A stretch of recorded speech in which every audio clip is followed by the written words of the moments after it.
প্রথমেই বন্ধুরা তোমাদেরকে জানাই শুভ রামনবমী। আমার এই ভিডিওটা কিন্তু আজকের নয় বন্ধুরা, এইটা কালকের, কারণ কালকে মঙ্গলবার ছিল আর রামনবমী কালকে বিকেলেই লেগে গেছিলো তিথি অনুযায়ী। তো আমি কালকে আমি মঙ্গলবার উপোস করি, কারণ আমি হনুমানজির পুজো করি। এই পুজো কিন্তু আমি আজ থেকে করি না, বহু বহু বছর হয়ে গেছে এই পুজোটা আমি করি। আর আমার খুব ভাল লাগে হনুমানজির পুজো করতে।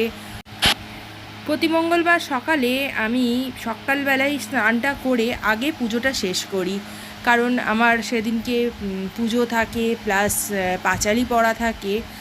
আর হচ্ছে আগে বন্ধুরা মন্দিরে যেতাম, ব্যারাকপুরে আমাদের হনুমানজির মন্দির আছে, তো প্রত্যেক মঙ্গলবারে সেখানে যেতাম, কিন্তু এখন আর সেটা যাওয়া হয়ে ওঠে না বিভিন্ন কাজের জন্য। তো তার জন্য আমি খুব একটা যাই না, এখন বাড়িতেই পুজো করি। তো আজকে কিন্তু যাব, কারণ যেহেতু রামনবমীটা আজকেই লাগবে, তো ওর জন্য আমি যখন উপোস করেই আছি ভাবলাম যে আজকে বিকেলে একেবারে গিয়ে পুজোটা দিয়ে আসি। হনুমানজিরও পুজো দেওয়া হবে আর রামেরও পুজো দেওয়া হবে। তো ব্যারাকপুরের মন্দির কিন্তু আমাদের খুব জাগ্রত। তো যাই হোক, সকালবেলা আমার মোটামুটি পুজো এদিকে করতে একটু টাইমই লাগে। আমার অনেকগুলো ঠাকুর রয়েছে, প্লাস এই তুলসী বেদি আছে। তো এখন আমি পড়বো পাঁচালি পড়লেই মোটামুটি আমার পুজো শেষ। আর পুজো হয়ে গেলেই আবার ওদিকে রান্নার দিকে চলে যাব, রান্নাটাকে সারবো। তো এখন আমি বিকেলবেলা ব্যারাকপুরে, যেটা আমি বলছিলাম সন্ধ্যের সময় আমি ব্যারাকপুরে যাব। দেখো, রামনবমীর জন্য পুরো ব্যারাকপুরটাই খুব সুন্দর করে সাজানো হয়েছে। কিছু জায়গায় লাইট জ্বালানো হয়েছে, কিছু জায়গায় এখনও লাইটটা জ্বালানো হয়নি, পুরো কাজ শেষ করে ওঠেনি। এটা হচ্ছে বাইরের এই মণ্ডপটা করা হয়েছে, এখানে প্রোগ্রাম হবে। আর এইটা হচ্ছে গেট করা হয়েছে, এখান দিয়ে সোজা যেতে হবে। তো লাইটগুলো এখনও সম্পূর্ণ জ্বালায়নি, আর কাজও কিন্তু এখনও পুরো শেষ হয়নি, কাজও এখনও বহু বাকি। তো এই হলো আমার ডালা, এখানে তুলসীর মালা আছে। আর আমি ঠিক করে তোমাদের ভিডিওটা করতে পারছিলাম না, কারণ হাতের মধ্যে যেহেতু ডালাটা ছিল, আর লাড্ডু ছিল, সিঁদুর ছিল।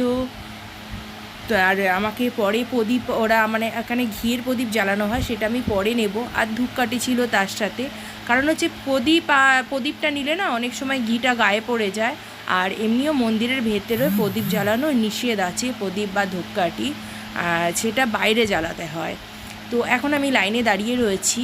আমি কিন্তু এক্সপেক্ট করেছিলাম আরও অনেক বেশি লাইন হবে হয়তো, কিন্তু লাইন হয়নি আমার। কিন্তু এই সময় পুজোটা শেষ হয়ে গেছিলো, আমি তখন শুধুমাত্র ভিডিও করছিলাম, কারণ আমি পুজোটা শেষ করেই আবার ভিডিওটা স্টার্ট করেছিলাম। ভেতরে আমার মনে হচ্ছিল না ঠিক করে ভিডিও করাটা উচিত ওখানে। তো যাই হোক, চারিদিকটা দেখো, ভারী সুন্দর করে মন্দির সাজানো হয়েছে।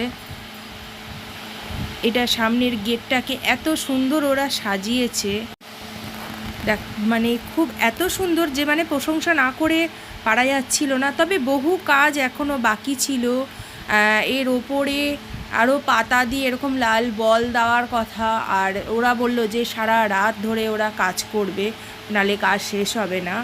তো যাই হোক, আর লোকও প্রচুর, আগের দিনই এত লোক এসে সবাই আমার মতন হয়তো আগের দিনই পুজো দিতে গেছে। আর এই মন্দির কিন্তু বহু পুরনো, তো আর প্রচুর জাগ্রত।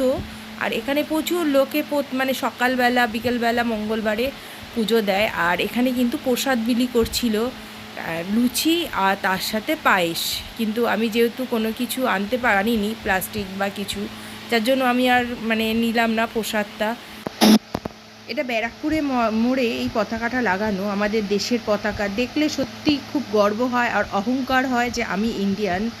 তো যাই হোক, আজকের ভিডিওটা এইটুখানি। আমার চ্যানেলটা একদম নতুন, তাই তোমাদের কাছে রিকোয়েস্ট করব যে অবশ্যই আমার চ্যানেলটাকে সাবস্ক্রাইব করো আর